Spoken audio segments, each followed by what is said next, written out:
Welcome back to the channel. This is Trinity Storm and you are watching 11th part of What If Naruto Found Hidden Lab in Waves.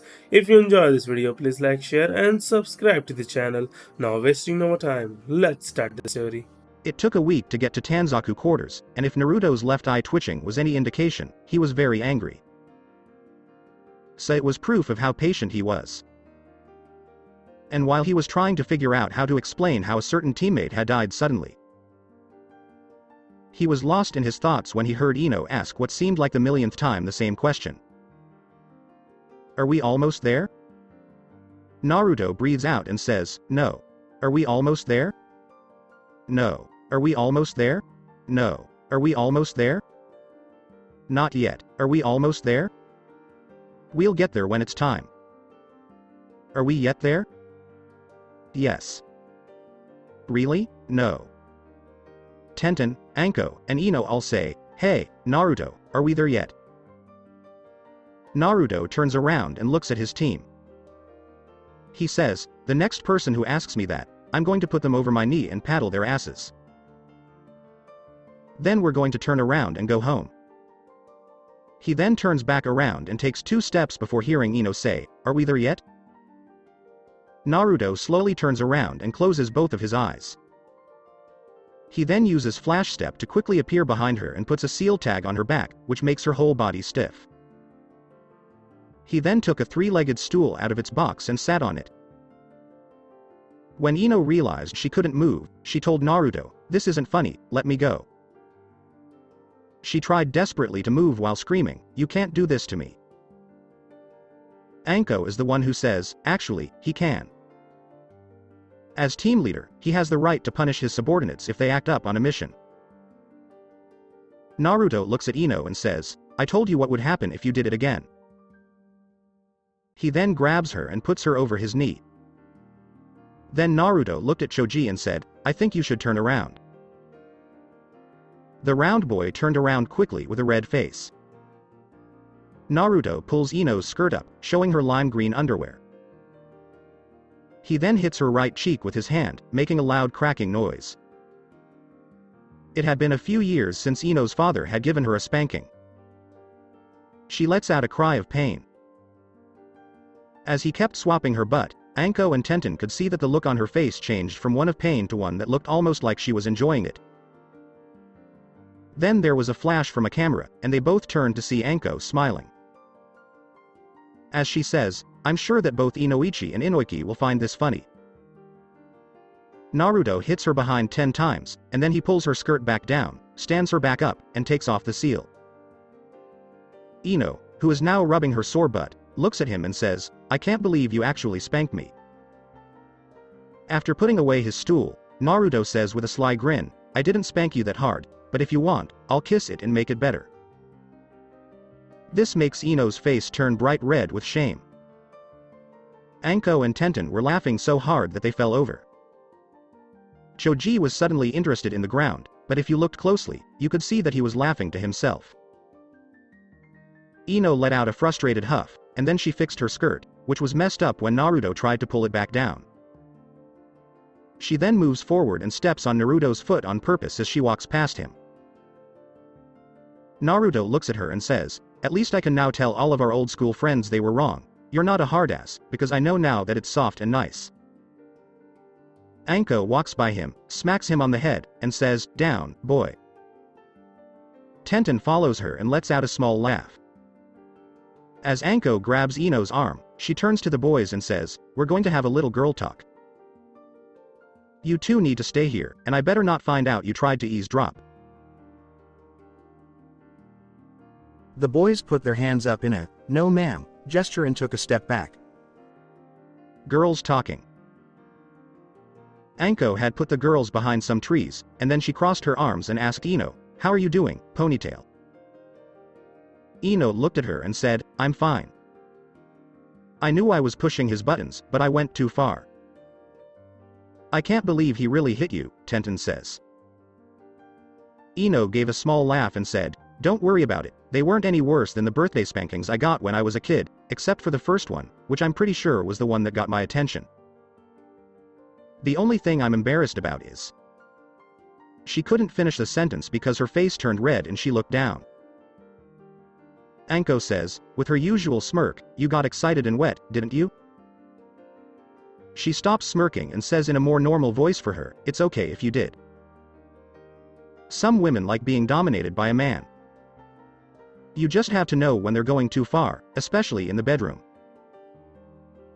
Having fun is one thing, but letting him control you so much that you're just a toy for him and your feelings and opinions don't matter is not allowed." Ino looks at her and says, "You and I both know that Naruto would never do something like that, especially to someone he thought of as family. That was just him having fun." She looks at Tenten and says, "I hope you're not mad at him. He was just playing with me, and you two have been friends since you were kids. Naruto is one of the few boys I know I could trust completely. I could climb into bed next to him naked and know he wouldn't touch me. My mom and a few other women we know and call our aunts taught him how to treat a woman with respect. Such as not touching them in a weird way or not talking about them in a sexist way. Yes, he did touch my butt, but he did it in jest, and I know he wasn't trying to be a pervert." Anko speaks up and says, "Same with me. You've seen me bury his head in my chest, and yes, he does pinch my butt every now and then. Most men who do that end up dead or in the hospital, but I know Naruto is just being playful, and he knows when to stop." Tenten says, "It's okay, I knew he was just messing around with you. And I found out what kind of person he was a few days ago when he helped my teammate at the hospital. But that doesn't mean I won't try to get even with him for making fun of a fellow kunoichi in front of me." Ino says, "Well, if you want him back, you should do what all of us girls do to annoy him. Go to his compound, find one of the kids he adopted that you like, and make a copy of yourself out of them." Tenten put her hand on her chin and said, "I guess it wouldn't be so bad." Uzumaki compound. In one of the smaller training grounds, a little boy was practicing throwing kunai and shuriken. As he threw a kunai, he sneezed and hit a bull's eye. The boy jumped up and down, pumping his fist in the air and shouting, "Yes." He turned to one of the servants who was watching him and asked, "Did you see that I got a bull's eye?" The servant, "No." Present moment. Ino says, "Don't try to get him for yourself, sister. There's a long line that starts behind Hinata." Tenten says, "Don't try to get him for yourself. You shouldn't be worried about it. I saw how many kids he had taken in, and I don't want to date someone with that much baggage." All three of the women laugh at this. Then, Ino says, "We should go back, but I need to change my underwear first because Naruto has a strong sense of smell and the last thing I want is for him to smell that on me." This made all three girls laugh again. As the group walks back to the boys, they hear Choji say, "So, Naruto, is it really soft and squishy?" Before Naruto can answer, they hear Ino say, "You'd better not be talking about what I think you're talking about, Choji." Naruto looks at them and then at Choji and says, "I think it's time to use the oldest way of dealing with angry women that has been passed down from father to son and brother to brother. Like my forefathers before me, it's every man for himself." He then runs away, leaving behind a nervous Choji who says, "I don't think you'd believe me if I said we were talking about a desert made of jello." Tanzaku quarters. Naruto and his team finally got to their destination, but it was already late, so they decided to go to a hotel and start the search in the morning.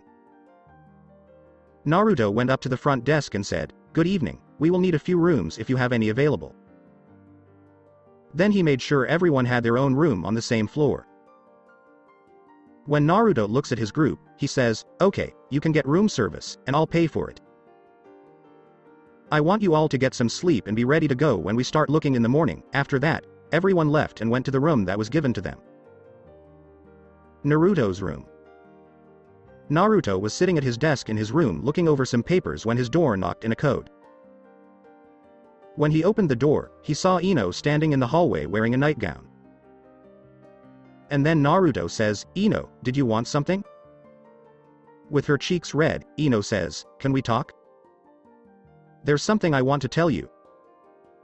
Naruto nods and moves to the side of the door to let her in. As she walks over to the bed and sits down, she says, "Can we talk? There's something I want to tell you." Naruto sat down next to her. He could tell that something was bothering her, so he took her hand and said, "You can tell me anything, Ino. I'll keep it between us." Ino looks up at him and, on a whim, grabs his head and kisses him right on the mouth. To say that Naruto is shocked would be an understatement, but he soon kisses her back. After a few minutes of tongue wrestling, the two blondes finally pull away.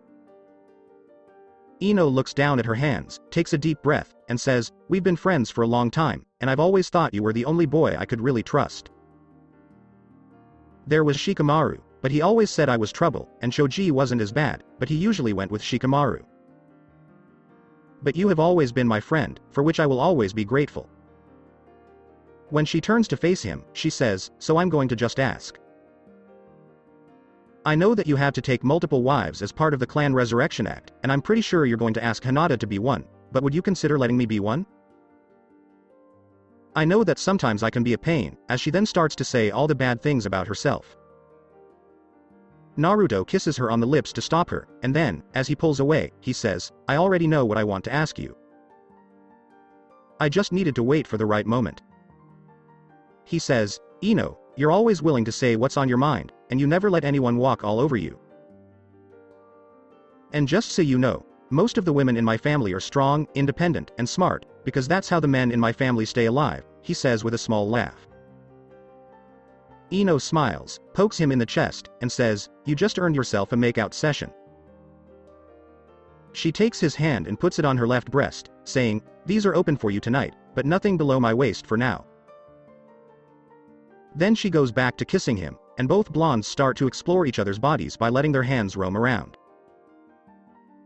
She then put one hand over her mouth and the other on her stomach and said, "I think I'm going to throw up." When Naruto saw that Ino was getting sick, he quickly grabbed a trash can from the bedside table and gave it to her. This was a good idea, as Ino threw up in the trash can while Naruto rubbed her back and said sorry. After her stomach has calmed down, Ino looks at him and says, "It's okay, Naruto-kun. I heard what you said, but I should have paid more attention because it was my first time and I was in the zone. I just didn't think it would be as big as it was or taste as salty as it did." She takes the tissue box Naruto was holding out to her to help her clean up. She says, "Thank you, Naruto-kun," and the two of them work quickly to clean her up. Naruto's face turns red as he asks Ino-chan, "So, do you want me to return the favor?" Ino says with a small smile, "Yes, please." "No, Naruto-kun. It's not a good idea. It's my period right now, and it wouldn't be a good idea. That's why I said there would be nothing below my waist tonight." When Naruto sees the time, he says, "I think it's time for us to go to bed.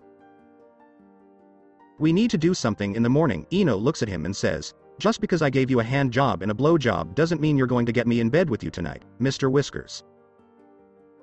She pokes him in the chest and says, "I'm not some cheap girl you can pick up on the street corner." She stands up and waves her hand in front of her body and says, "If you want this, you're going to have to earn it." Naruto says to Ino-chan with a sly grin, "I'll call you a lot of things, but cheap isn't one of them." Ino's face turns red, and she hits him on the head and tells him, "You cocky jerk.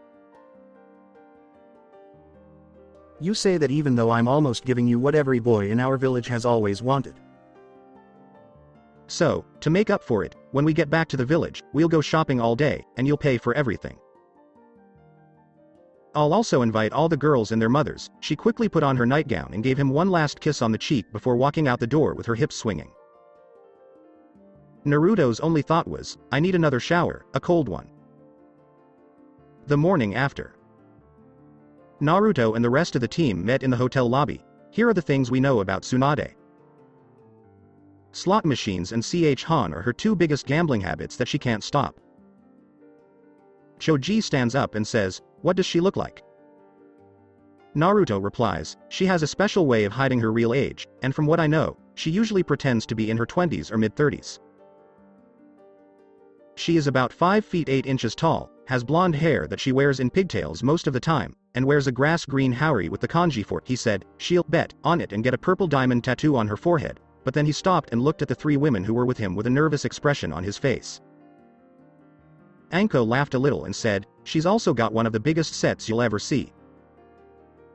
This made both boys blush, while the girls laughed at them. Naruto then says, she'll be with her apprentice Shizune, and the two of them will be carrying a small pig named Taunton. He then looks at Choji. "I was told not to make barbecue jokes about the pig, which I think is a good idea."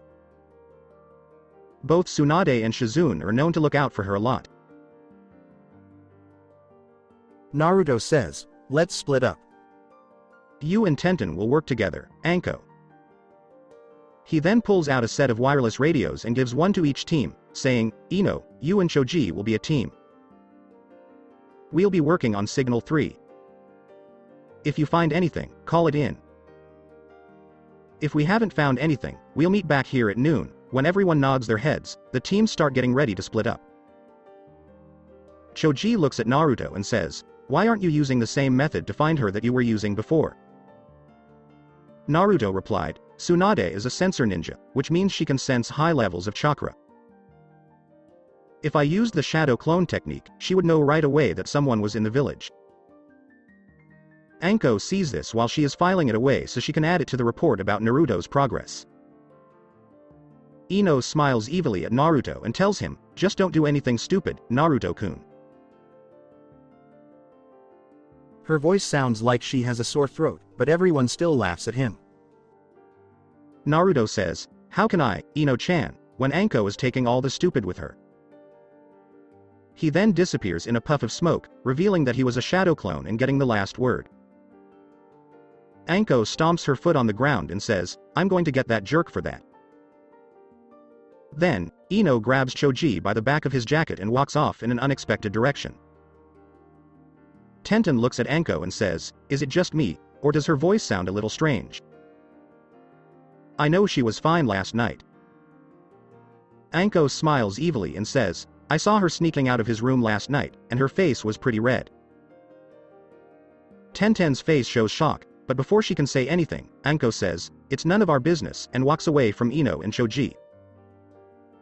Tsunade and Shizune Pav. Tsunade Senju had just left the hotel with her apprentice and the only remaining family member, whom she had named Shizune.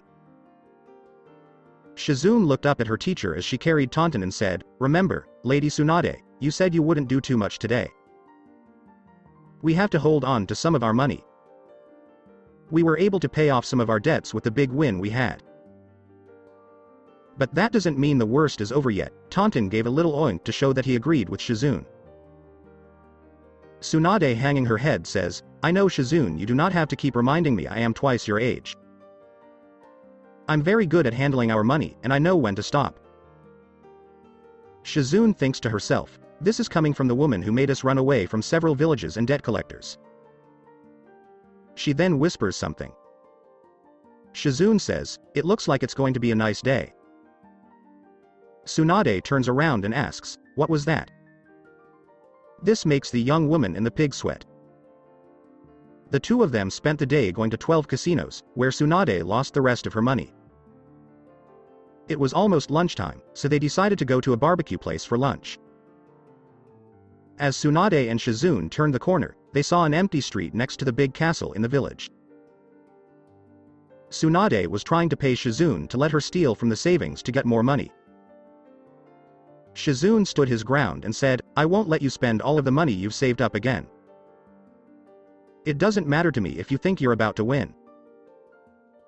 The last time you had one of your feelings, we had to camp out without hot water for a whole month, and I'm not going to do that again." Tsunade looks at her and says, "I won the money, so I should be able to do what I want with it." Shizune replies, "I don't care if it's your money. I was put in charge of it, and I'm not giving it to you. You will just have to wait until we get our next check for helping with medical issues." Tsunade gives her an annoyed look as she looks at her. Shizune then says, "Don't get any funny ideas. I've put the rest of the money somewhere safe." Inside Tsunade's mind, a chibi Shizune was sleeping in what looked like a hotel room when the window suddenly cracked open and a black-clad figure climbed in. The figure started tiptoeing across the room to a large safe when a ray of moonlight came through the window and showed that the person was a chibi Tsunade. When the chibi Shizune started talking in her sleep and said, "No more," the chibi Tsunade stopped moving. When chibi Tsunade finally gets to the safe, she puts a stethoscope on the lock and slowly turns the dial. A few seconds later, she hears a click and opens the door, only to be hit in the face with blue paint. Alarms and sirens go off, and chibi Shizune quickly wakes up to see chibi Tsunade covered in blue paint and trying to run out the door. Back in the room, a chibi Tauntaun rolled over in her bed, revealing a big stack of money. Present moment. When they were halfway down the street, Tsunade stopped, narrowed her eyes, and said, "I know you're there, come out." This made Shizune look around quickly and be on the lookout for enemies. Then they can both hear a voice say, "Kukukumai, oh my, Tsunade, it looks like you are still as smart as ever." When Tsunade and Shizune turned around, they saw Orochimaru and another ninja with glasses and gray hair. Shizune rushed up to her master and stood in front of him. Tsunade looks at him and says, "What are you doing here, Orochimaru? I'm sure this isn't a social call." Orochimaru laughed a little before getting serious again and saying, "You've probably heard about my little campaign against the Leaf Village." Tsunade says, "Yes, I heard about it, and I heard that it was a complete disaster for you and your forces. Other than that, I haven't heard much about it. I'm surprised that Sarutobi sensei didn't kill you." Orochimaru's face becomes annoyed, and he says, "Yes, well, as annoying as sensei can be, he's not nearly as bad as that damned Uzumaki brat." Both women look confused by the comment about Uzumaki. Tsunade looks at her old teammate and says, "What do you want?" "I don't have time for this." The boy with gray hair next to Orochimaru steps forward and says, "Watch how you talk to Lord Orochimaru." Orochimaru hisses and says, "It's okay, Kabuto." He then looks at Tsunade and says, "It seems that during my fight with Sensei, we were interrupted and I had to fight the Nine Tails Jinchuriki. He had strange new abilities I'd never seen before and injected me with a virus that is affecting the chakra pathway system in my whole body. I've tried everything I can think of to get rid of this virus, but it's being stubborn. Every time I make a breakthrough, the virus changes and multiplies." Tsunade crosses her arms and says, "I see that since you can't get rid of it, you want me to, but what's in it for me if I do?" Orochimaru says, "In exchange for your help, I've just learned a new way to bring the dead back to life. If you help me, I'll bring back your little brother and your long-lost lover." Tsunade knew right away what he was talking about because her great-uncle had made the technique and told her not to use it. Then Orochimaru says, "I'll come back in 3 days to get your answer, Tsunade." Before either of the women can say anything, they both fall to the ground. Tsunade was just standing there and looking at where Orochimaru had gone, with many ideas running through her mind. One was, what did he mean when he said he had to fight an Uzumaki? She could only think of one Uzumaki in the Leaf Village, and that was Kushina's son. But she knew for sure that her sensei would never have let him fight a Sannin. If she remembered right, he was at least 12 years old and had just finished the academy. Even if he was a Jinchuriki, he shouldn't be able to compete with him. She had another thought about this strange virus that he was thought to have made. She was sure that her teacher would never let him do that kind of science because he hated it, just like her other teammate and herself, and because he was the boy's godfather. She then thinks that maybe she should write a letter to Kushina's kid, even though she's never met him. Even though they're second cousins, she's never met him, and he might be interested in some family history. Kushina was the last thing that kept her connected to the Leaf Village. When she died, she decided she would never go back to see her child again because almost everyone she cared about had died and she didn't want to take a chance. But then she started to think about what the old pervert and her sensei could have been teaching him. If they had let him get close to that branch of science or let him become a pervert, well, she was a doctor, and doctors were known to make house calls. Shizune's question, "What are we going to do, Lady Tsunade?" brought her out of her thoughts. Tsunade looks down and says, "We're going to find a place to eat." She then walks in a different direction. Shizune watched her leave and thought to herself, she can't be thinking about helping him. From the team of Naruto. After looking for a few hours and not finding anything, the team sends out a radio message and meets up in front of a bar they heard was known for its sake. With the knowledge that Tsunade was known for her drink, they thought it might be a good place to look. Naruto looks at the team and says, "All I could find was that people at the casino said she was here but left." When everyone else told him the same thing, Naruto looked at his watch and said, "Let's go get lunch." He then leads the group into the bar. When he gets there, he sees 15 thugs and people who look like mercenaries all over the place. At a table, they were either playing pool or wrestling with their arms. A poker game was also going on. When Naruto walks in, he can see that the waitress behind the bar is stressed. She looks to be in her mid-20s, has a big C cup, and is wearing a green button-up t-shirt. Since many of the men were hitting on her and asking for more drinks, she decided to leave. A man who looked like he was supposed to be the doorman was sleeping in a chair by the door. As the group makes its way to a table, Naruto sees Tsunade and Shizune sitting at another table. Naruto sits on the outside of the table and pulls out a pen. He then coughs, which gets Anko's attention. He then starts tapping the pin on the table with the pen in Morse code. Message. Check the position of your 10 o'clock hand. Someone has seen target. Present moment. Anko then crouched down and scratched her ankle while she looked away. As she sat up and nodded her head to confirm that it was them, he knew it was them. The waitress comes over and takes their drink orders before anything else can happen. As she runs back to the bar, one of the men grabs her around the waist and sits her on his lap. He then asks, "How are you tonight, honey? How about a dance, a lap dance for me and my friends?" This makes him and his friends laugh. The woman quickly says no and says, "I need to get back to work. Let me go." As she tries to stand up, the man puts both of his hands on her chest. As he was touching her, he said, "Come on, baby, you make a lot of money and you'll have a good time." He then ripped open her shirt to show her cream-colored bra, which made the woman scream and try to cover herself.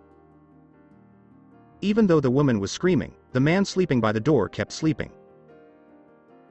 People at the table watch as Naruto makes a fist so tight that his knuckles crack. He then stands up slowly with a look on his face that everyone who grew up with him knows right away. Ino leans over to Tenten and whispers, "You might want to pay attention, this is going to be good." "That guy just pushed several big red buttons for Naruto," she adds with a big smile. In the booth in the corner. When Tsunade heard the door open, she looked up and saw Anko walking in with what looked like 4 genin. She thought that she must have joined a team. She knew the blonde girl was a Yamanaka because she had the clan symbol on her back. There was also a member of the Akamichi clan, but she didn't recognize the other two. It was strange to see her with 4 students, but she figured that the academy had had an extra student in the past. She had been watching what was happening and was about to step in when she saw a blonde kid walk across the room towards the men with a face that showed nothing but anger. She could see that he was wearing a leaf headband. From what she knew about Anko, she knew that she was a tough woman who didn't hold back when she trained. So, if he really was one of her students, she had no doubt that he could kill a few thieves. So she put her hands across her chest and sat down to see if this kid could stop it before she had to step in. Naruto Pav. As he walked across the room, he slowly started to whistle. When he got to the men, he stopped and said, "I want you to release her right now." This made all of the men laugh, and one of them, who seemed to be the leader, told him to "Get lost, brat." Naruto said, "Please release her." The leader gets up and pushes the woman over to one of his friends. Then he turns to Naruto and says, "Why don't you run home, little boy, before you get hurt? If you don't, I'll take my belt off, take you out back, and beat you up." Naruto put his hand on his chin, nodded his head, and said, "Okay, I'll go, but before I go, can I ask you a question?" Naruto looked up at the leader and asked, "Can you yodel?" The leader laughed and said, "Sure, kid, what's your question?" The leader shakes his head and says, "Sorry, but no." This makes his friends laugh. He then says, "Now that I've answered your question, go away." Naruto turned around to leave, but stopped and looked at the leader. "There's one more thing." Knock, knock. With an annoyed look on his face, the leader turns back to the kid and asks, "Who's there?" "Little old lady," Naruto says in response. The leader says, "Little old lady, what?" Naruto's right hand suddenly turned into a claw, and he used some of the nine-tailed fox's chakra to sharpen it. He then grabbed the man by the balls and started to squeeze. "And here I thought you said you couldn't yodel," Naruto says. The leader let out a painful cry because he didn't expect the kid to grab his nutsack out of nowhere. Naruto looks at his other friends and says, "Let her go now or I'll crush his nuts." He then tightens his grip, making a man scream. The man who was holding the woman lets her go right away. Naruto looks at the woman and says, "Please go help my team while I teach these kids a lesson." The woman runs back to the table, and Anko gives her a trench coat to hide herself. Naruto looks at the person he was still holding tightly. After one last hard squeeze, he let go, which made him bend over and grab his nuts. Due to the throbbing in his nuts, his voice was high-pitched as he said, "Kick this fucking kid's ass." Naruto looks at the bandit on the left as he pulls out a switchblade, but he sees that he is holding it all wrong. As he was going for a slashing motion, Naruto was able to grab his wrist and gives it a twist. Then he took the knife away and pushed the man backwards. Naruto looks at the switchblade and then back at the man. He says, "First of all, when you hold a switchblade, you hold it like this," and he shows the right way to do it. "And you never want to cut with a switchblade, you want to plunge with it," and then he closes it and throws it back to the man. The man quickly opened his mouth again, but this time he held it open like he was going to dive. He wasn't ready for Naruto to kick him in the nuts with his left foot, making him fall like a sack of potatoes. When they saw this, two of the bandits ran at him. One of them tried to punch him, but Naruto dodged it and grabbed a new bottle of beer from the table. He then hit the back of the man's head with it, knocking him out. The second one was swinging a pool cue at Naruto, so he waited for the right moment to wrap his right arm around the pool cue. He then used his left hand to break the man's arm, and then he kicked one of the man's kneecaps, shattering it and knocking the man to the ground. Naruto had to jump back when 5 of them ran at him. He took a backwards jump and landed next to the pool table. He quickly grabbed 2 handfuls of balls and started juggling them. The 5 thieves just stand there and look at him, not sure what to do. As the enemy always runs away when they fight, which happens most of the time. Naruto says, "Okay, gentlemen, keep your eyes on the 8 ball to see where it's going to land." As he starts to juggle the balls faster, he says, "Okay, keep your eyes on the 8 ball to see where it's going to land." Before anyone could realize what was happening, he throws one of the balls, smashing it into the throat of the closest bandit and the nose of the next one. One of them gets hit in the eye by the third one, and the fourth one hits him right in the middle of the mouth. When he saw his friends fall to the ground, he was left holding the 8 ball. The last of the 5 quickly ran away from him, but he hit him in the back of the head, causing him to crash into a table and break it. He looked at the other 6 bandits and said, "That's on him. I told him to keep an eye on the 8 ball, but he did the opposite." Naruto could hear Anko, Ino, and Tenten laughing. One of the bandits walks up and says, "Looks like I'm next."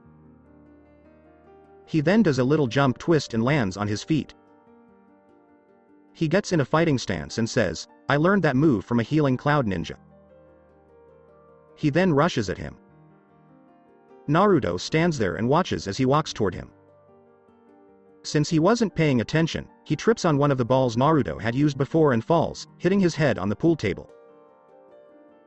The rest of the robbers then quickly ran out of the bar, leaving their injured or unconscious friends on the ground.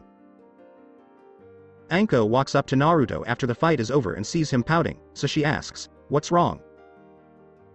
Naruto looks up at her and says, "I was promised a whooping but never got it." This makes the woman laugh, so she tells him, "Don't worry, when we get back to the village, I'll give you a whooping." Another voice interrupts their conversation. "I have to say I'm impressed with how you teach your students, Anko," the voice said. When they both turned to look, they saw that it was Tsunade speaking. Anko laughed and said, "They're not my students, Lady Tsunade." Naruto said with a sly grin, "Hiruzen might be getting old, but he's not stupid enough to put her in charge of a team. Those poor genin wouldn't last an hour with her as a sensei." Anko put a headlock on Naruto as a result, and now she is pressing his face against her breast. Then she looks at him and asks, "If I let you go, will you be good?" When he nods his head, she lets him go. Tsunade says with a smile, "I see genin haven't changed much since I left the village." Naruto crosses his arms and says, "I'm a chunin, thanks." "What was that?" "I can't hear you down there, shorty," Tsunade said as she put her hand to her ear. To stop Naruto from attacking Tsunade, Anko had to grab him by the back of his jacket. Shizune walks up to the group and says, "It's nice to see you again, Anko." "What are you doing here, if I may ask?" Anko looks at her and says, "It's good to see you too, Shizune, but I'm not in charge of this mission. This little guy right here is." This made Naruto shout, "I'm not short, I just haven't had a growth spurt," which made all the women laugh. The man who had been sleeping by the door suddenly wakes up and says, "What the hell is going on here? What happened?" The waitress looks at him and says, "This kid just had to do your job, you stupid idiot. Now do me a favor and get rid of this trash before I convince him to do the same thing to you." She then looks at them and says, "I'll be right back. I'm going in the back to get changed." Naruto then looked at Tsunade, put out his hand, and said, "It's nice to finally meet you, cousin. My name is Naruto Uzumaki, and I'm Kushina's son." When Tsunade heard this, her eyes grew wide. Tsunade looks him over and says, "I guess that old pervert Jiraiya did a good job of bringing you up. I sort of thought you were going to dress like an idiot. Or, God forbid, a small copy of him." Naruto crosses his arms and says, "I didn't meet him until a few days ago.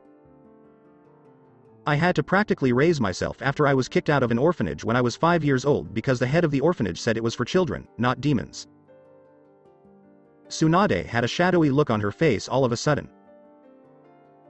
Then she says something in a voice that leaves no room for debate. "We're going to have a long talk," she says, pulling him over to her table by the front of his shirt.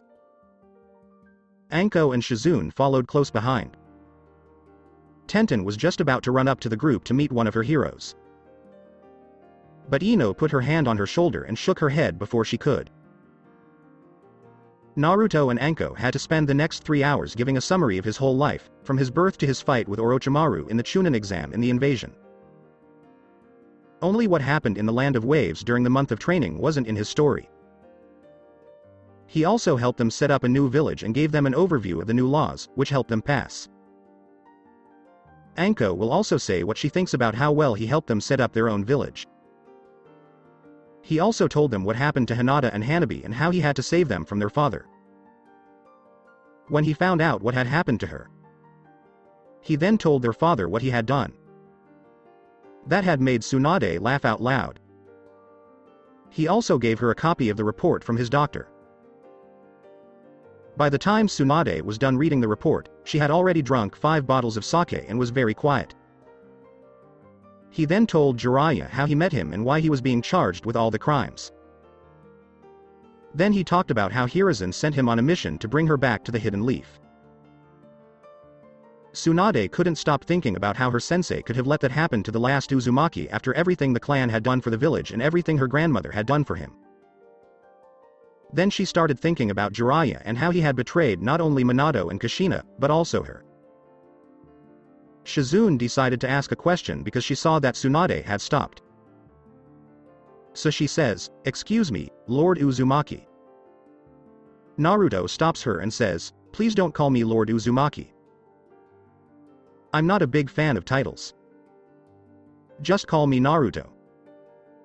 Shizune nods her head and says, "You said you adopted all the children from the orphanage. Do you have any pictures?" She has always liked seeing little kids get a new family. Naruto took out a picture and slid it across the table so that both women could see it.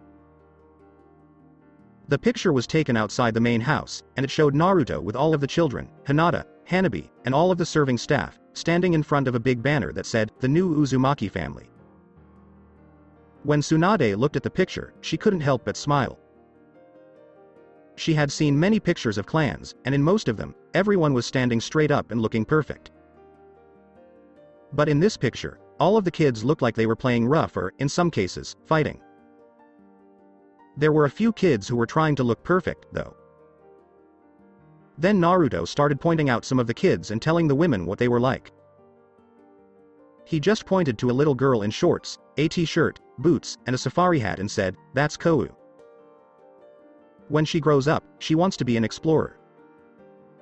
Shizune gave a small giggle, then pointed to a little girl wearing a black cloak and a pointed black hat and asked, "What about this one? Why is she dressed like a witch?"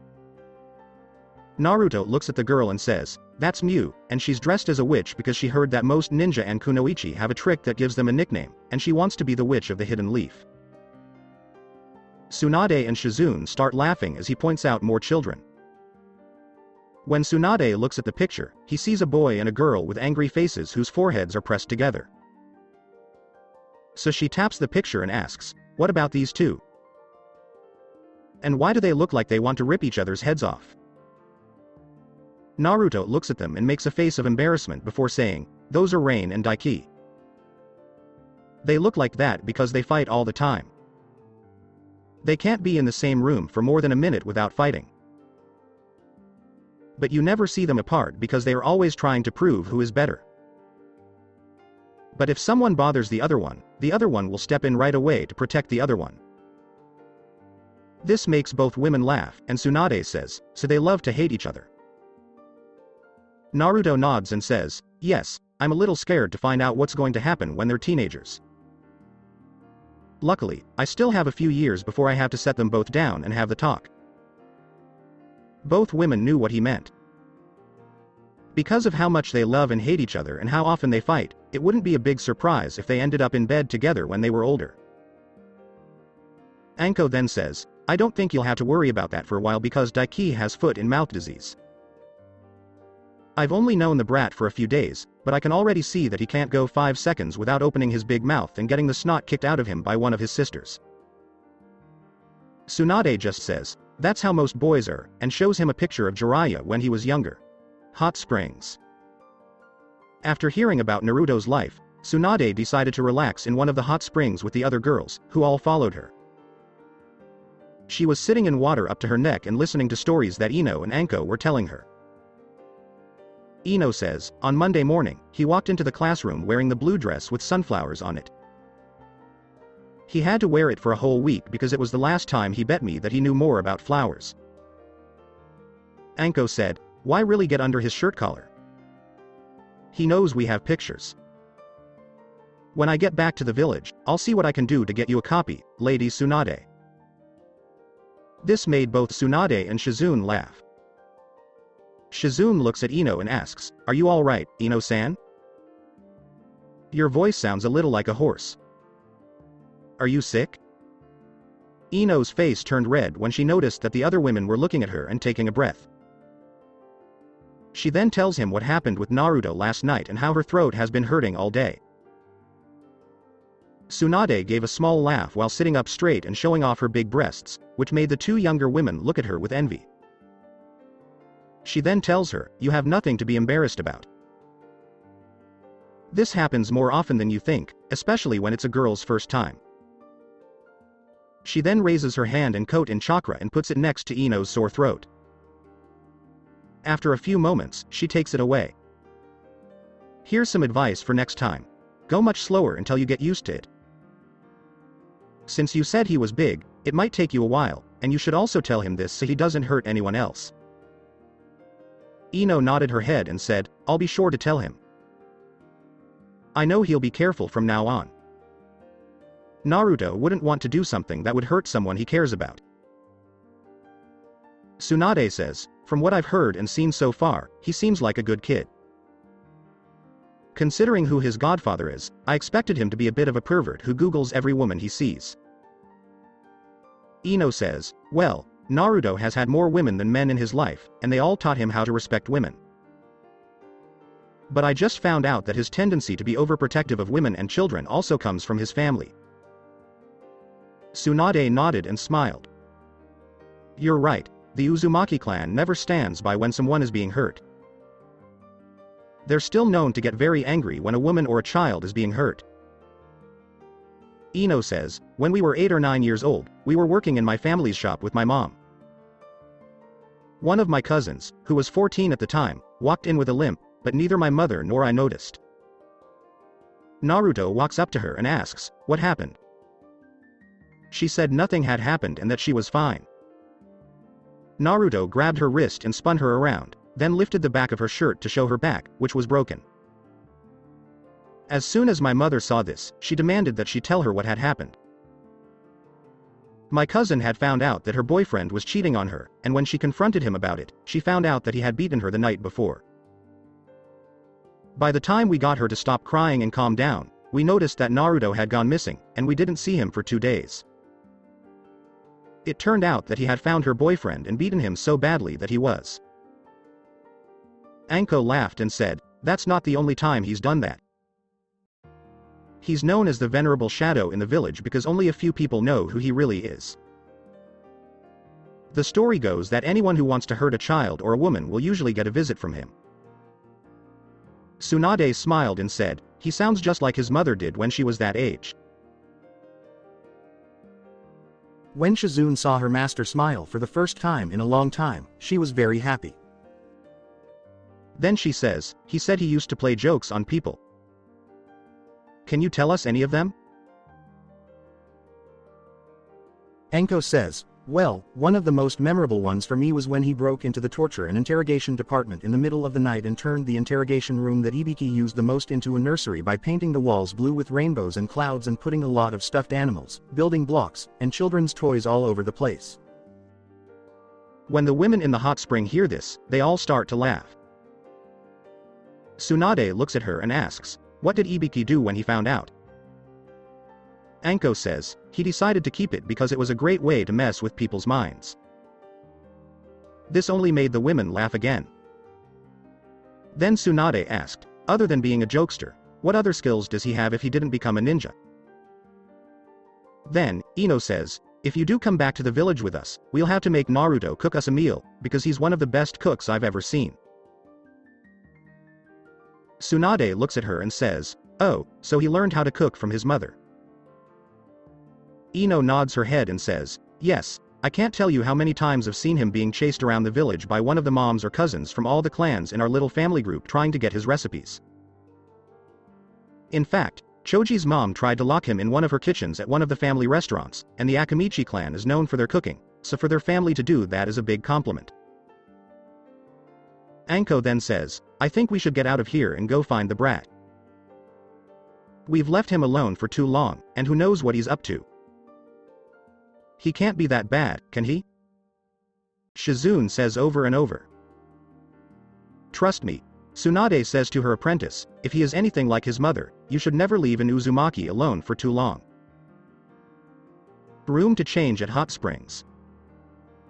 Ino was standing in front of her locker after taking a shower and starting to get dressed. She then takes out 2 pieces of paper from her equipment bag and puts one in each of her bra cups. Shizune, who was brushing her hair next to her, asked her, Ino-san, what are you putting in your bra? Ino says again, I guess you wouldn't know, but Naruto just came up with this idea. It's a seal for women with big breasts. She then explains what it does. Tsunade, who had just gotten out of the shower, walked over and asked, may I have one of those? Ino reached back into her ninja pouch and pulled out another one to give to her. Tsunade starts to learn about seals based on what her grandmother taught her about them. After a few seconds, she turns around and tells her, "This is a real work of art. I can see this becoming very popular." Ino says, "You don't know that Naruto had to make a lot of them quickly because the women of the Akamichi clan heard about it." As doctors, both Tsunade and Shizune gave each other evil grins. They knew how big those women could be and what this would do to them. Both of them could picture Naruto being chased around the village by women with big breasts who wanted more seals. Ino then gives each woman a set and tells them, "If you want more, you'll have to get it from Naruto." She looks at Tenten and asks, "Do you want a set?" Tenten shakes her head no and says, "It's okay, I'm not that big. I just barely fit into medium B cups, and I tie them tight enough that they don't bother me when I'm training." Away from hot springs. Both Tsunade and Shizune's faces showed surprise as they tried to get used to not having the weight on their chests anymore. Shizune nods her head and says, "You're right, Lady Tsunade." Tsunade then says, "That brat better have more of these seals. I haven't felt this good in a long time." Tenten decides to ask, "How are we going to find him?" When the conversation stops, Ino says, "That's easy. All we have to do is find the most trouble in the village, and we'll find him for sure." Crimson Dragon Casino. Tsunade and Shizune were both looking at copies of Naruto's book as the five women walked into the casino. Shizune, who could read quickly, looks at Ino and says, "This book is pretty interesting." With a small smile, Ino says, "I know, it's become very popular in the Leaf Village, but what really makes me laugh is that he doesn't even realize he wrote about himself and Hinata." This makes the other women look at her. "What do you mean by that?" asks Tsunade. Ino says, "Think about it. The book is about a man from a family of warriors who doesn't like to fight. Like Naruto, the Uzumakis have always avoided battles and conflicts because they are peaceful. The man falls in love with a girl who is a nobleman's daughter, which could be Hinata. The girl's father is evil and thinks his daughter is useless because she has a good heart, which could be Hiyashi.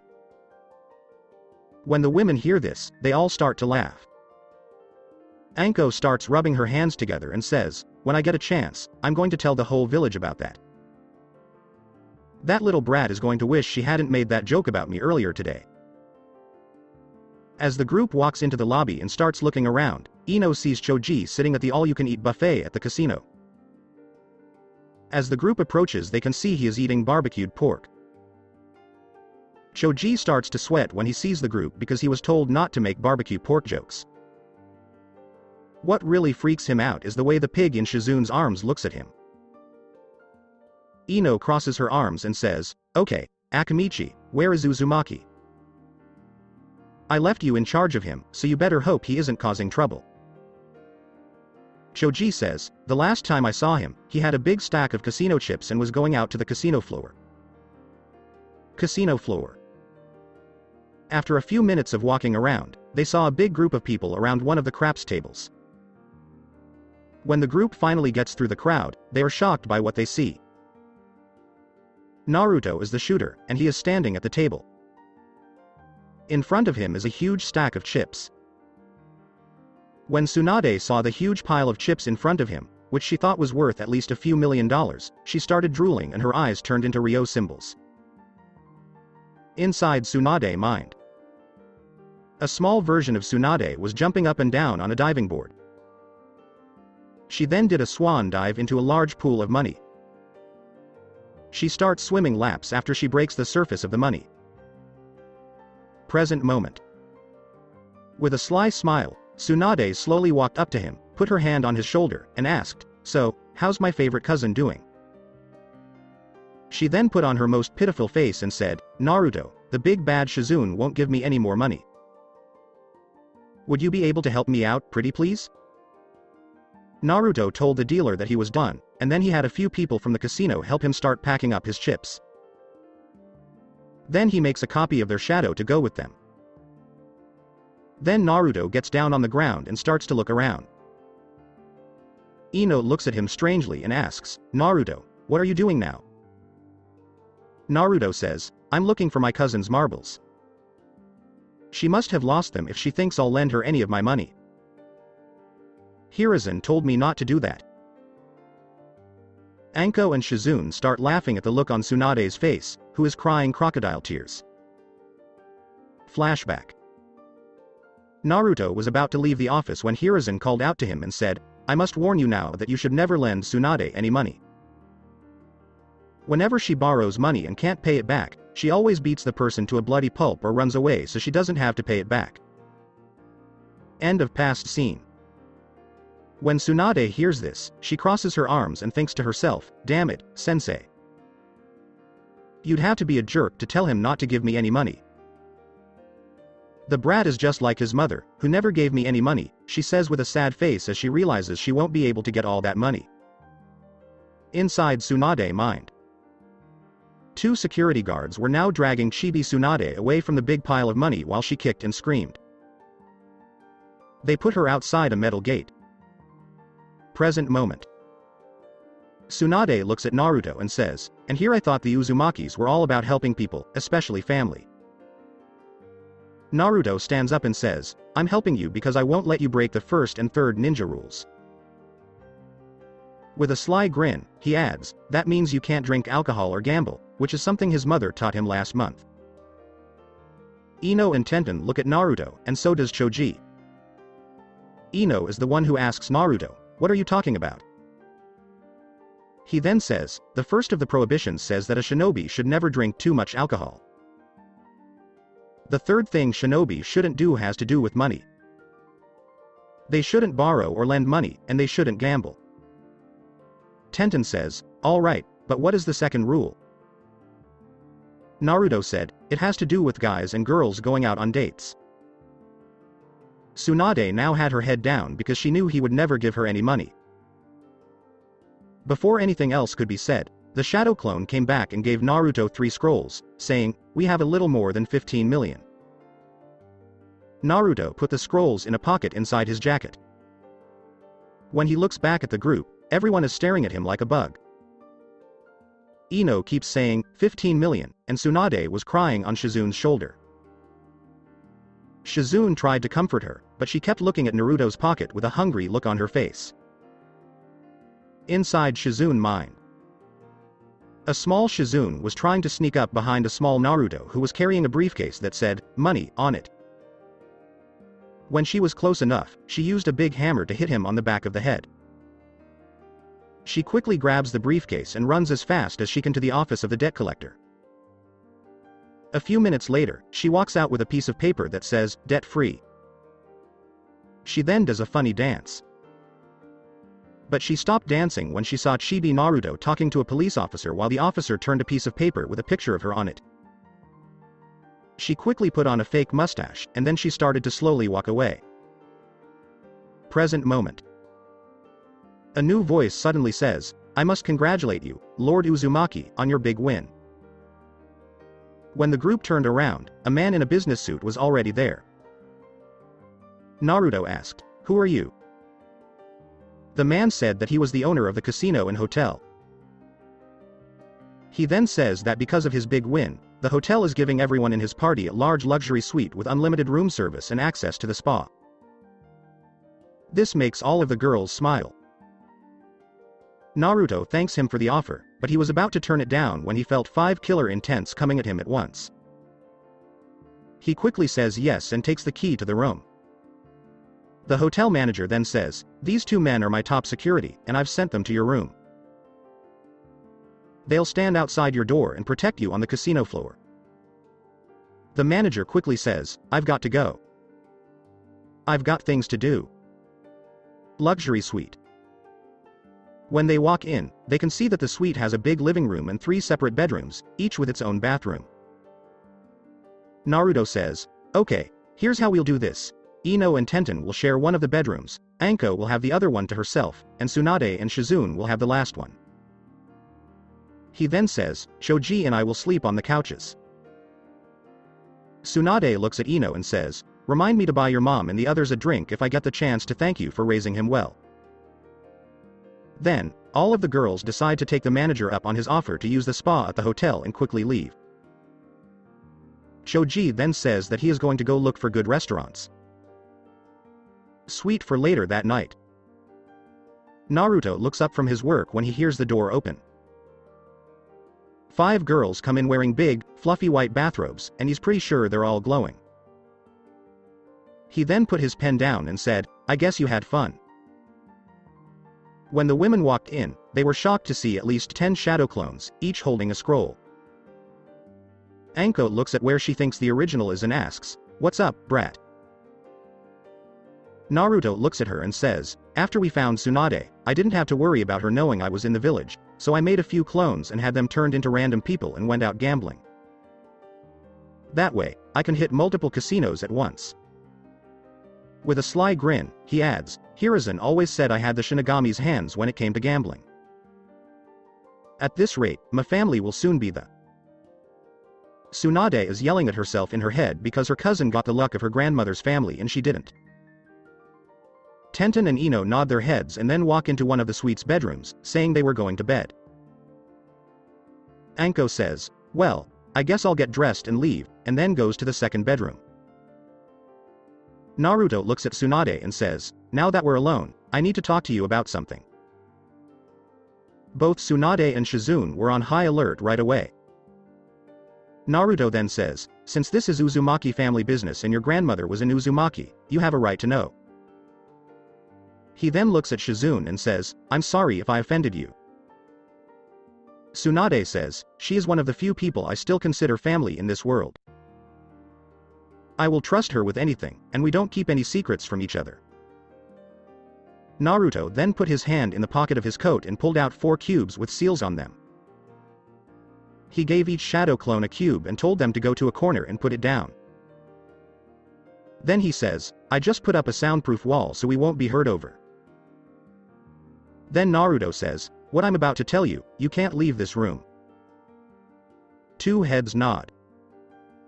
He then told both women what had happened during the month of training, including about the Soul Society. At first, both of them were shocked and didn't want to believe him.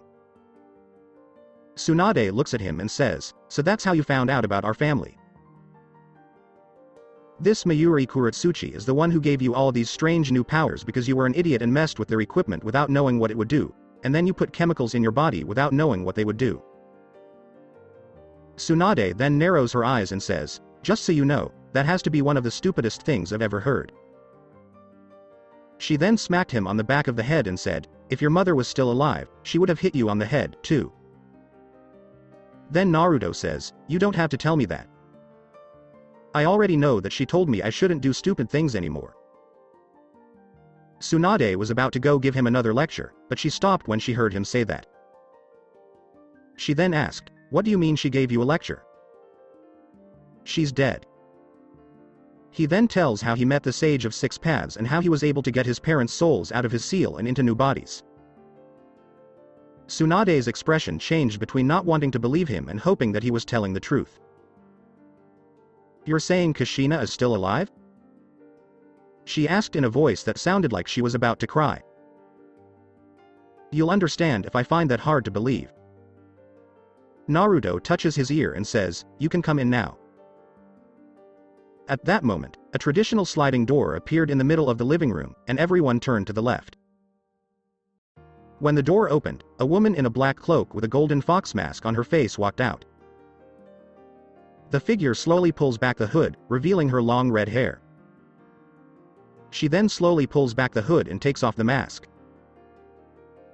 As soon as it is taken off, it is clear that it is Kushina Uzumaki. Instead of acting properly, Kushina looks at Tsunade and says, "I see you got away from the dairy farm again. How are you doing, old cow?" Tsunade puts her in a headlock right away and says, "I see you not only got away from the garden again, but you also got away from the Shinigami, you overgrown tomato." As Naruto and Shizune watch from a distance, the 2 women keep insulting each other. Kushina says, "I see you're still hiding behind that transformation technique." You're so afraid to show your real age and that you have one foot in the grave, you wrinkled old prune. Tsunade laughed and said, "That's hilarious coming from a dead woman." Naruto sees Tsunade and Kushina fighting on the ground. He tries to get their attention by saying, "Mom, we do have things to do." Kushina, who is on Tsunade's back and using her ponytails as reins, says, "Not right now, Naruto-chan. I'm in the middle of teaching that sandbag Tsunade a lesson." Naruto just shakes his head and looks at Shizune and says, "How about I make us some tea?" Shizune was silently crying as she watched her master have fun without gambling for the first time in a long time. Shizune sits down at the table and takes Naruto's cup of tea. She then looks at all the papers on the table and asks, "If it's not too personal, what are you working on?" Naruto says, "I'm just coming up with some new ideas for seals, like a seal for pillows that keeps them cool or warm as needed. I'm also making anti-gravity seals for bags and purses so that women can go shopping without worrying about how much their bags will weigh. And the last one I'm working on is similar to the pillow seal, but it's for cooling and softening shoes." Shizune says, "It's nice of you to make so many seals for women, but will you ever make any for men?" He says, "Yes, I will, but most men just want things that go boom. I don't want to be known as a warmonger who only makes seals that can kill people. Right now I'm focusing on seals that can help civilians.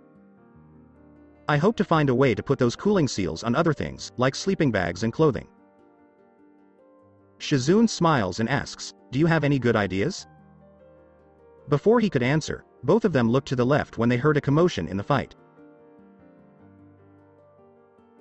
They saw Tsunade grab a tomato slice from the room service cart from the salad he didn't eat and try to put it in his mother's mouth, even though she hated tomatoes. Naruto took a deep breath and said, "Stop fighting and acting like kids, we have work to do." Both Tsunade and Kushina stood up and pointed at the other and said, "She started it." After getting both women to sit down, Kushina tells Tsunade what happened when she went into labor and gave birth to Naruto, what happened when the nine-tailed fox attacked, and what happened when she woke up inside the seal. Naruto looks at Tsunade and says, "I'm sure you can see why we can't just say that they're back from the dead. That's why they'll spend most of their time in the land of waves." Tsunade quickly agreed with that. She was just glad she was still alive and that she could see her whenever she wanted. Naruto then says in a more serious voice, "You know I was sent here to bring you back to the Leaf Village. I know you hate the Leaf Village and don't want to go back, but there's something you need to know." He then pulls out a device and slides it across the table to her, then touches it with his left hand. Tsunade and Shizune are shocked when a video of younger village elders starts to play. Tsunade was furious. No, she was beyond furious. The anger she was feeling was worse than anything she had ever felt before, even when Jiraiya had watched her in the hot spring. Or when she was fighting in the Second Shinobi War and came across a battlefield covered in blood and the bodies of civilians, some of whom were children. Nothing could compare to how she felt right now. Then Tsunade looks at Kushina and says, "You know this, but you haven't killed them yet because..." Kushina says, "Since I'm supposed to be dead and we only have this video as proof, and since nothing like this existed at that time, we can't really attack them."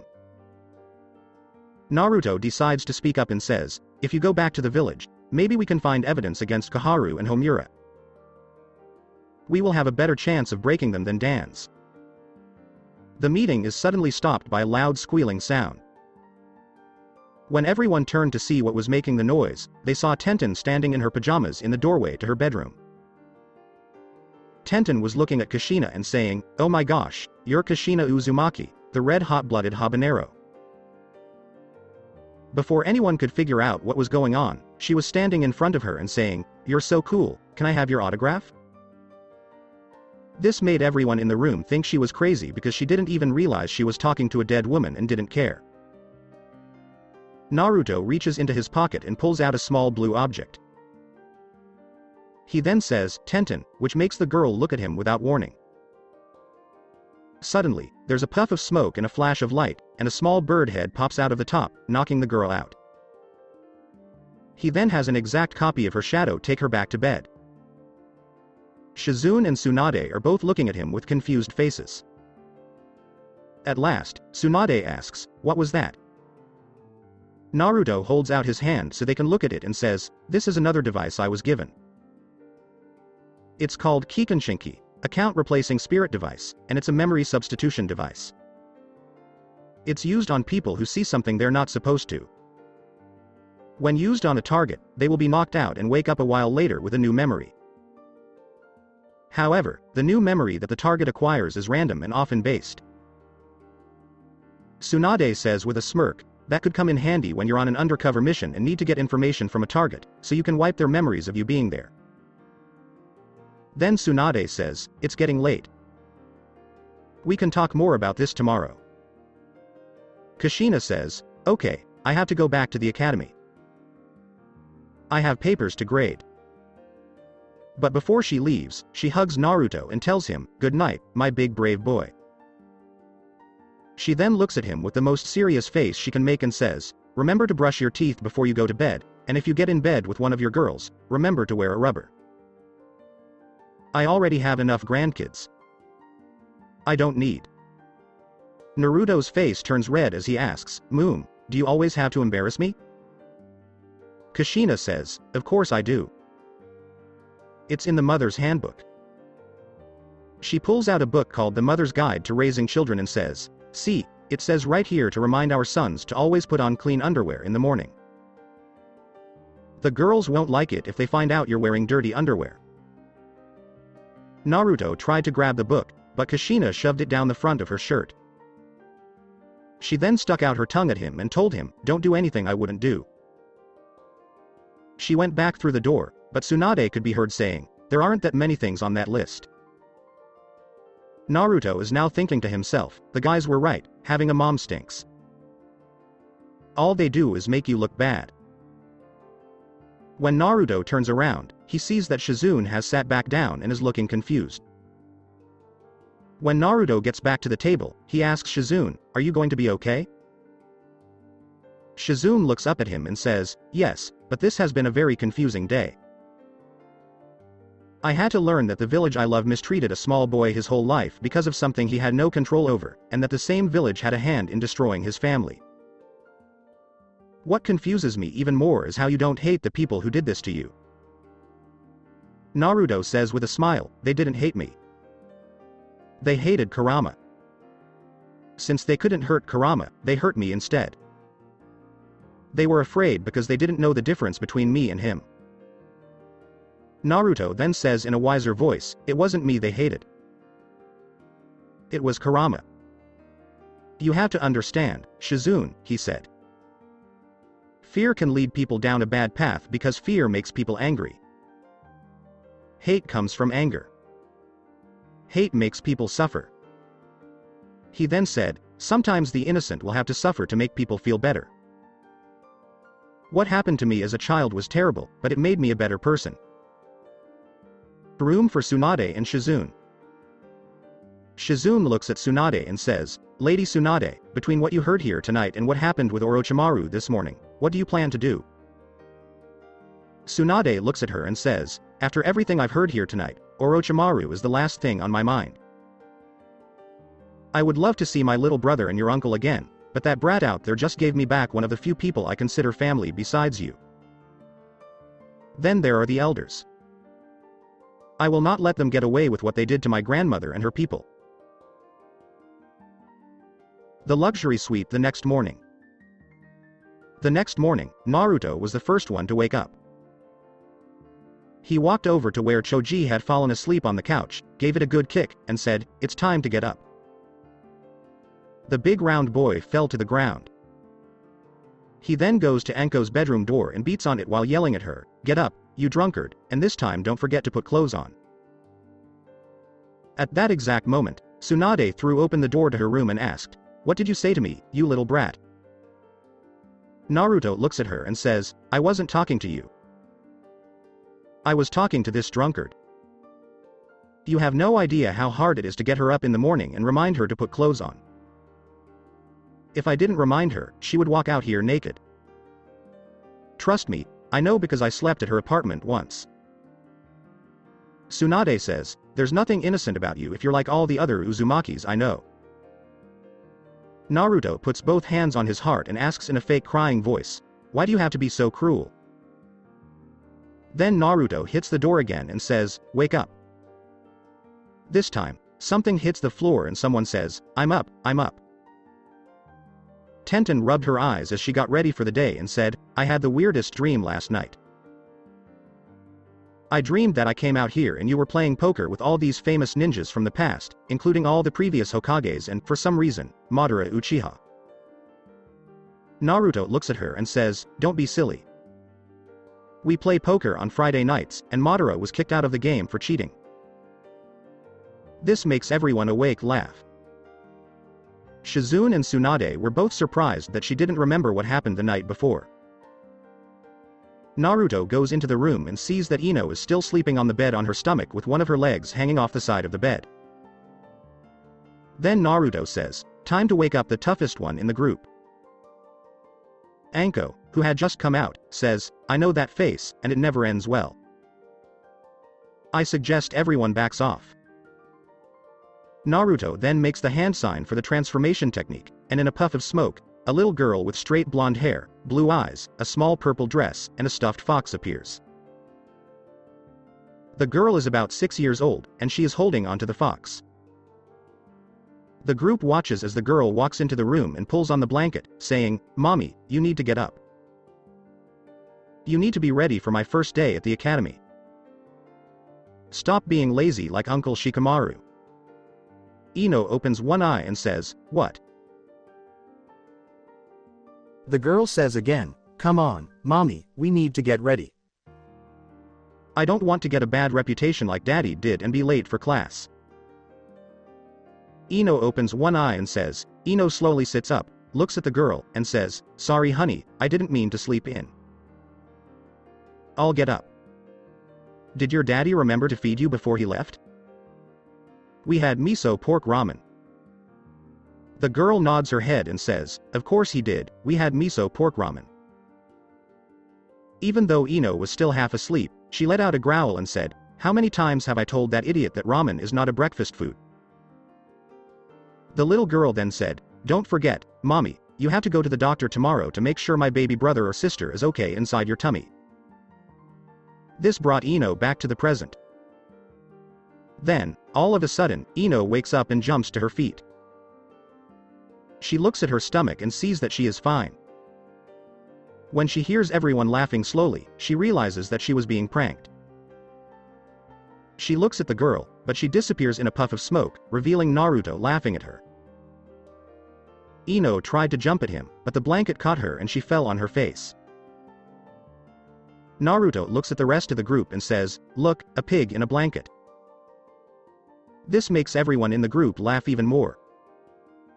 When Ino heard the joke, she stood up and said in a threatening voice, I'm going to get you for that. She then started to chase him around the suite. Taunton was also chasing him and trying to bite his ankles because of the pig joke, which made it even funnier. Casino floor.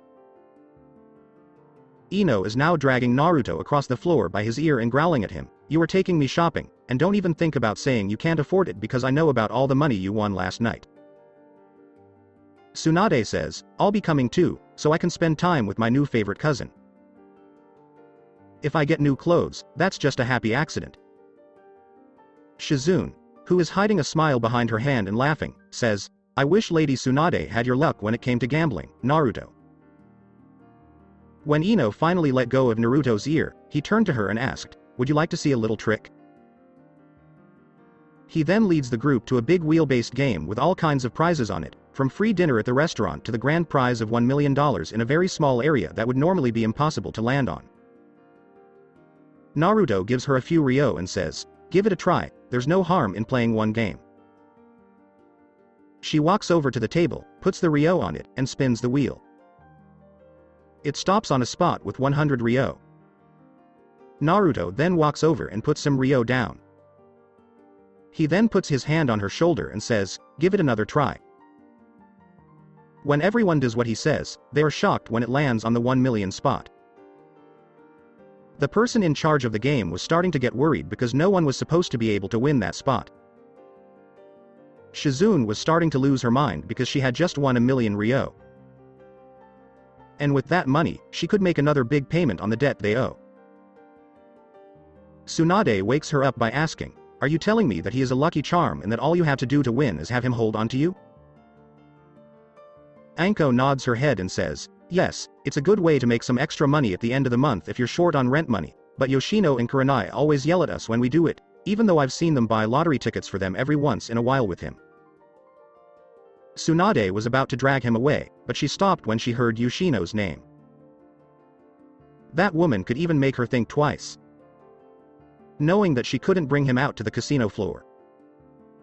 She decides right then that the brat was going to end up buying her a whole new wardrobe and all of the most expensive bottles of sake she could find. Then, Ino says, "Let's move on. Here, Naruto," and she gives a small whistle.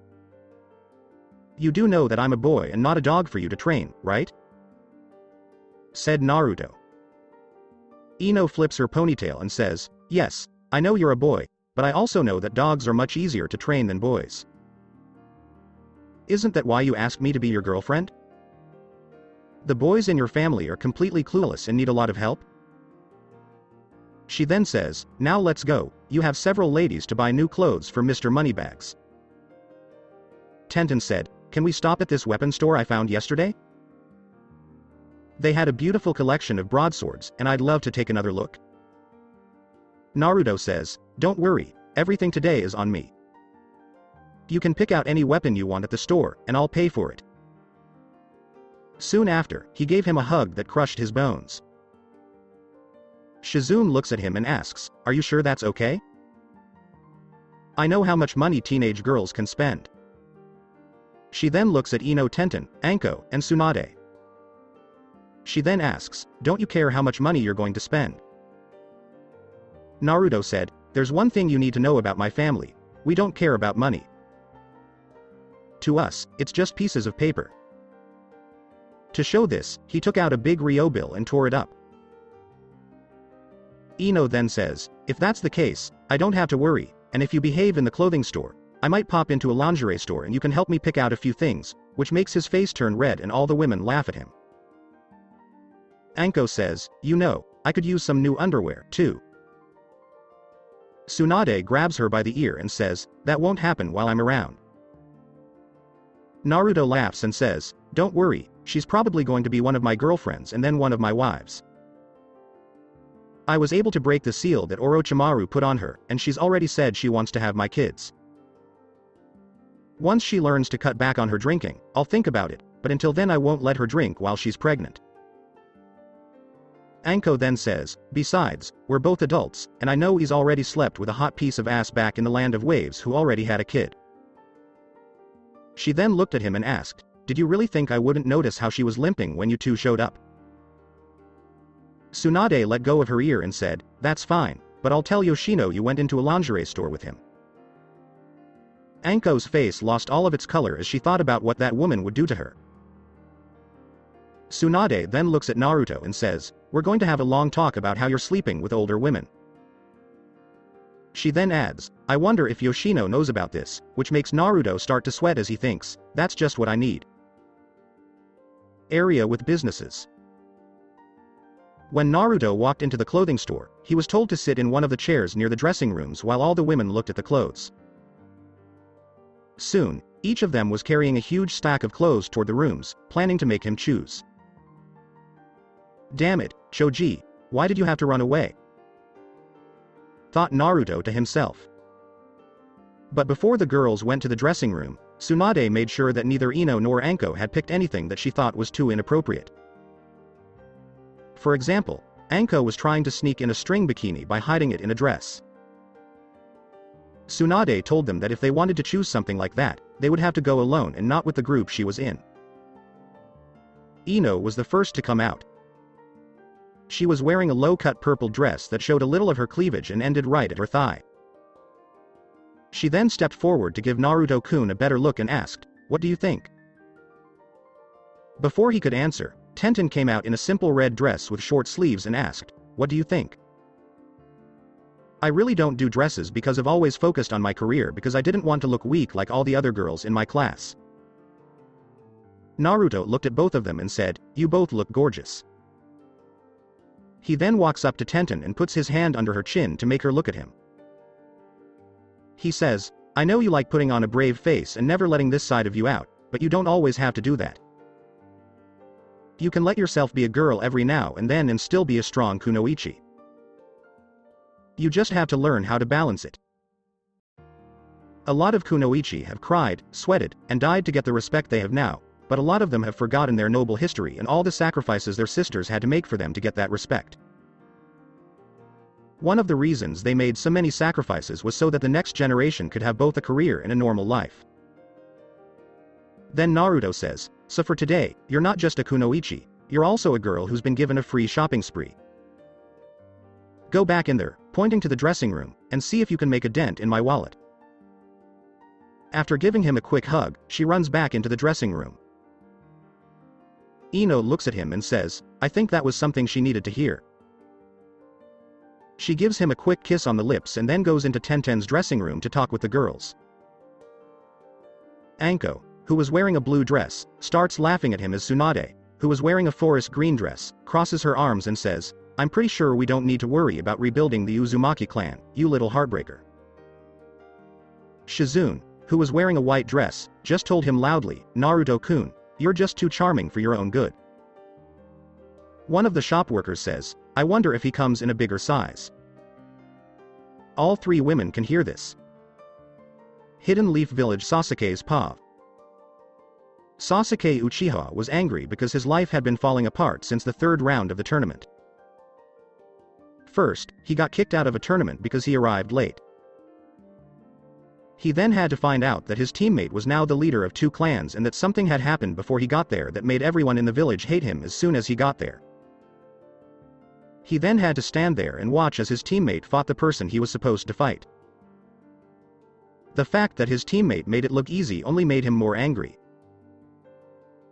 Then, when the invasion happened, he tried to teach a girl from Land of Wind her place in the world, but his second teammate and one of his biggest fans turned on him and punched him. Then, a few days later, he woke up to someone beating on his door. He was taken to the torture and interrogation department, where he was tortured and questioned. The proctor from the first test and the head of the Yamanaka clan were both there. They both said that he needs to pass a mental test, and that if he didn't, he couldn't be a ninja anymore. After they did the stupid test, the jerk locked him up for 72 hours. What made him even angrier was finding out that his brother was in the village and they weren't going to let him fight him to test his strength and see how far he had come. After he was freed, the Hokage told him he was on probation for a year, during which he couldn't go on missions or train in any way. He was to be watched 24/7 by a team of Anbu Black Ops. He would also have to take classes with a Yamanaka clan therapist. At the end of the year, if he hadn't gotten better, he would have to decide whether to leave the village and try to join another one, or to leave the village and send a copy of his record to all the other villages to warn them. Then he was told that because of this and the history of his family, he probably wouldn't be welcome. The second thing he could do would be to seal his chakra. Then he slowly tried to put his family back together, but he couldn't fully train his kids because he couldn't teach them any of his clan's techniques. As he walked to the grocery store, he saw that everyone on the street was staring at him and talking about him behind his back. When he walked into the grocery store, he saw one of his academy fans working the cash register. But before he could even look at anything, a woman came out of the back and started yelling at him and swinging a broom at him. Sasuke grabbed the broom and said, "You know who I am, bitch. I'm Sasuke Uchiha, and I'm one of the strongest shinobi in this village." The woman said, "I don't care who you are, this is my store, and I do not have to serve you. Now get out, or I'll call the village police. I regret ever letting my daughter try to get your attention when you were in the academy." Your family has. Sasuke stands up and glares at her. He then starts making hand signs, but before he could finish, someone in the crowd threw a tomato at him, hitting him in the face. Then, a shinobi who was passing by grabbed his arm, twisted it behind his back, and said, "We're going to the Hokage, and you can tell him why you're about to attack a civilian Uchiha." The store owner looked at the little girls who were standing nearby and asked, "Which one of you threw that tomato?" Two of the girls pointed to the other one and said, "She did it." So that's it for today. I hope you guys enjoyed it. Don't forget to like, share and subscribe to the channel for more awesome stories like this. Thank you. See you all in my next video.